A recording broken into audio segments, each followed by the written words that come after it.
Hey everyone, Steve here from My Crypto World, and welcome to this week's weekly recap. Today we're going to have a look at some of the cryptocurrencies that have moved up throughout the last week, and we're going to have a look at the total market cap overall, including the S&P 500 and other stocks around the world. All that after this.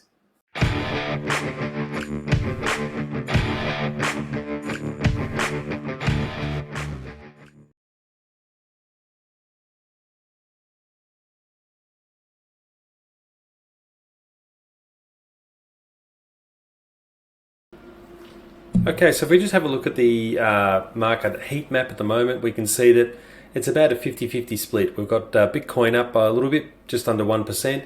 Ethereum's up by about 0.5%. BNB up by just over 60%, 0.6%. Solana's up, XRP is up, but then the rest of the market is also down. So we've got USDC stable at $1, or it's down 0.01%. ADA, which is Cardano, down 0.5%. And a few others there. So if we go over and have a look at our crypto analysis for the last week, we can see that over the last 7 days, overall, the market's been tracking fairly well.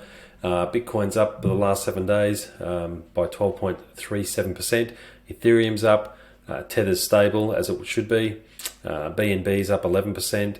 USDC coin is pretty much stable, same as Tether. XRP up 9.5%, Cardano's up 4.3%, Solana's up 17%, Dogecoin is up 4.3%, Polkadot's up 4.46%, and the list goes on and on and on. Avalanche up a nice 22%, which is terrific.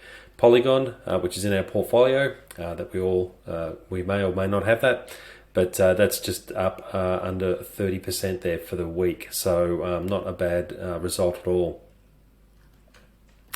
There was one down there that was up 35%, which was that Internet Computer. Okay. So we take all that data and we pull that out and have a look at it on our crypto charts and our cycle charts. We can see here that we're looking at the total market cap at the moment.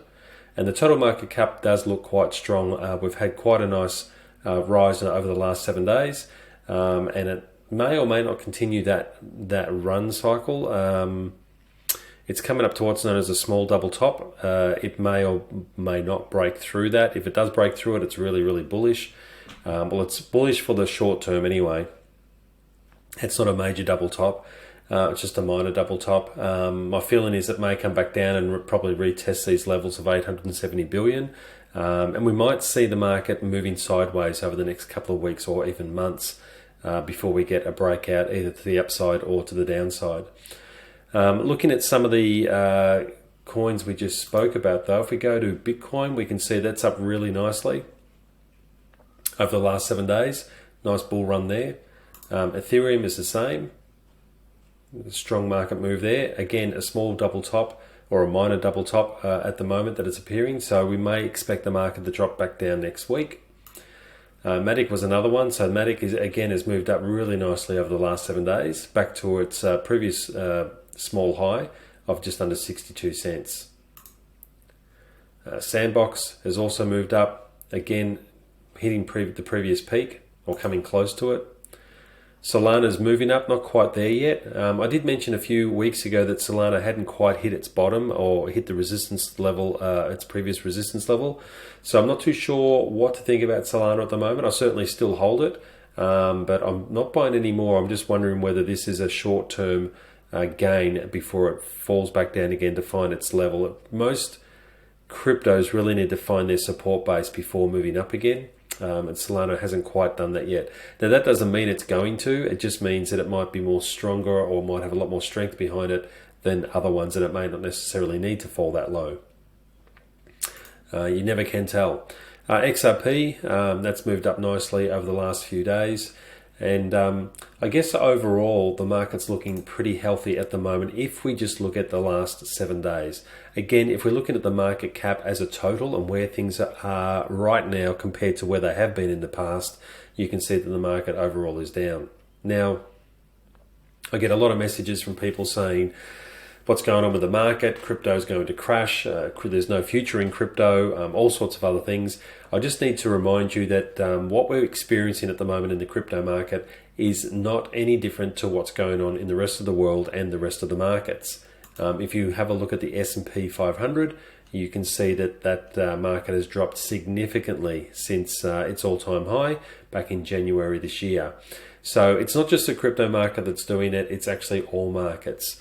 And if we have a look at this tweet that was put out by John Elchman a little while ago, I think it was last week or possibly the week before now, he just said this is the first half performance in 2022. Just to give context to the way the crypto market has fallen, this is the way the normal stock markets have fallen. So Apple's down 23%, Microsoft down 24%, Alphabet down 25%, Amazon down 35%, Tesla down 35%, Zoom down 40%, Airbnb down 40%, Pinterest down 49%, and the list goes on.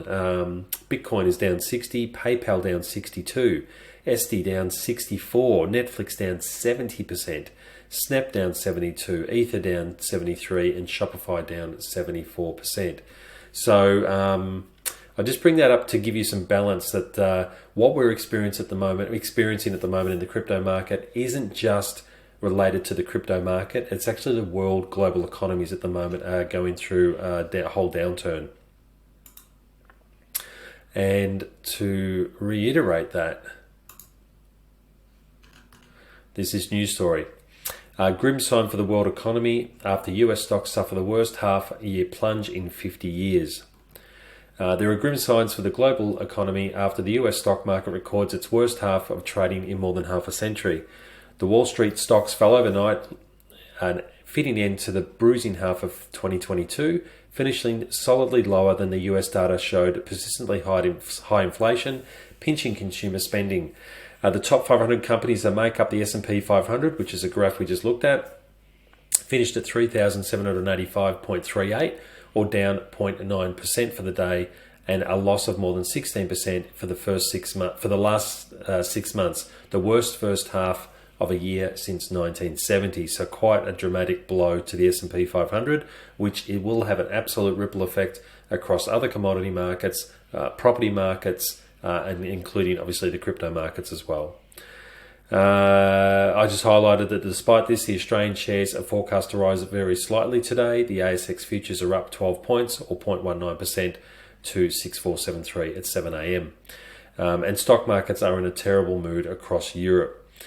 The surge in inflation to multi-decade highs has forced central banks to swiftly raise interest rates, dealing a hefty blow to equities and as companies face higher borrowing costs. Sweden's central bank on Thursday announced its biggest hike in 22 years, raising its main rate by 50 basis points to 0.75%. Here in Australia last week, we also had a 50 basis point rise to our interest rates for our home loans. So, yeah, not the best news to look at the moment. But I'd hate talking about all this doom and gloom without giving you some type of positivity.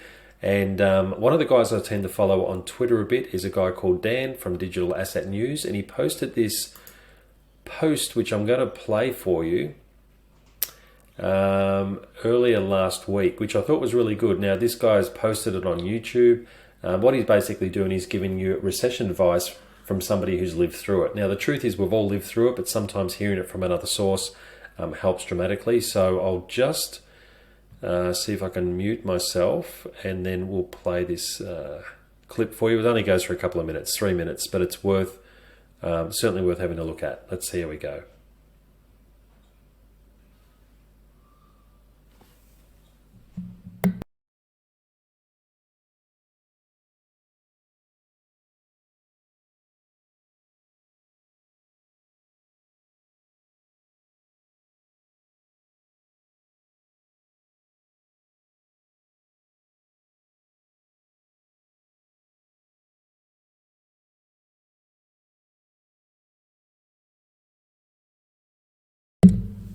Okay, so pretty sound advice there about what to look for when a recession's in play. Now, it hasn't actually been officially launched that we are in a recession, but it's probably likely going to be called at some point in time.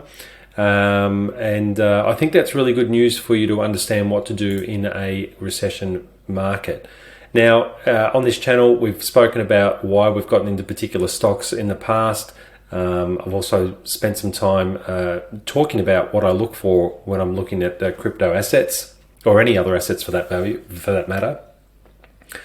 And I think I just want to reiterate that the asset classes we're looking at within the crypto space, so your Bitcoins, your Cardanos, your chainlinks, your Ethereums, your theta, your tfuel, all those cryptos have real use cases in the real world. So it's not like that they're all of a sudden worth nothing because somebody has said the crypto is no longer worth 60,000. It's now only worth 20,000. It doesn't mean it doesn't have a use case. It certainly has a very strong use case. All the cryptos we've looked at in the market and I continue to hold and talk about still have real world use cases available to them, and they've got a strong backbone which has been backed up by their management of that particular crypto.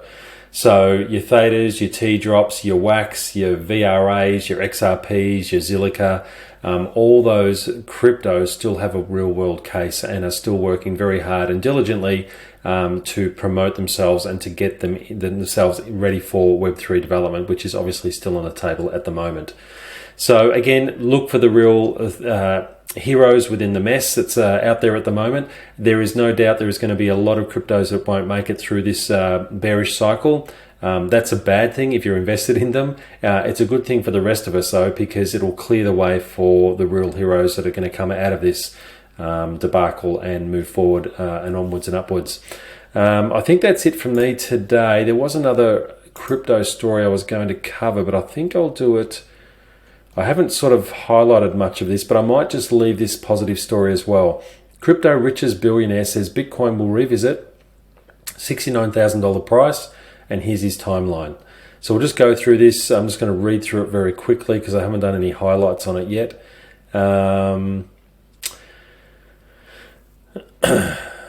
Binance CEO Azael tells The Guardian that it could take anywhere from a few months to a couple of years before the flagship cryptocurrency returns to its record high price.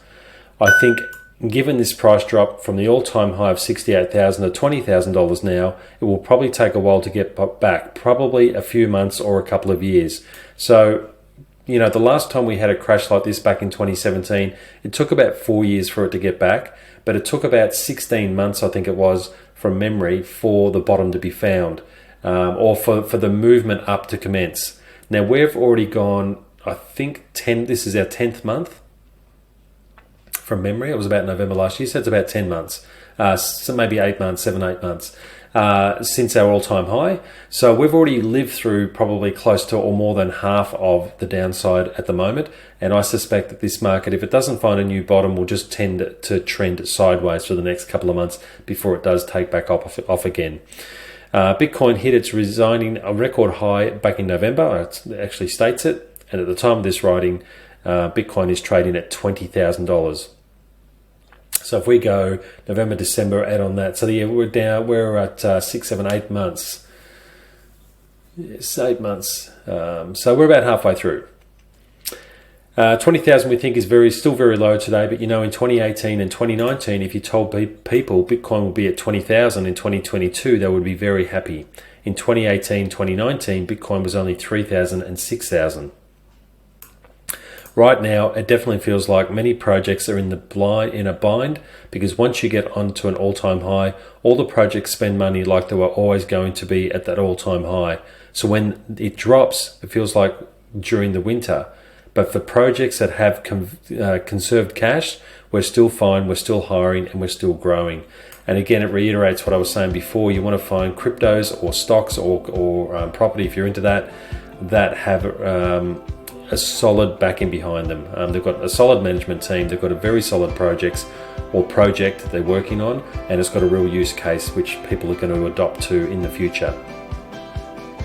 So not a bad little article to end today's discussions on. I hope your week is going to be fantastic. We'll see you in a couple of days when we flash past some top crypto news articles, followed by our crypto bites later in the week. Until then, take care.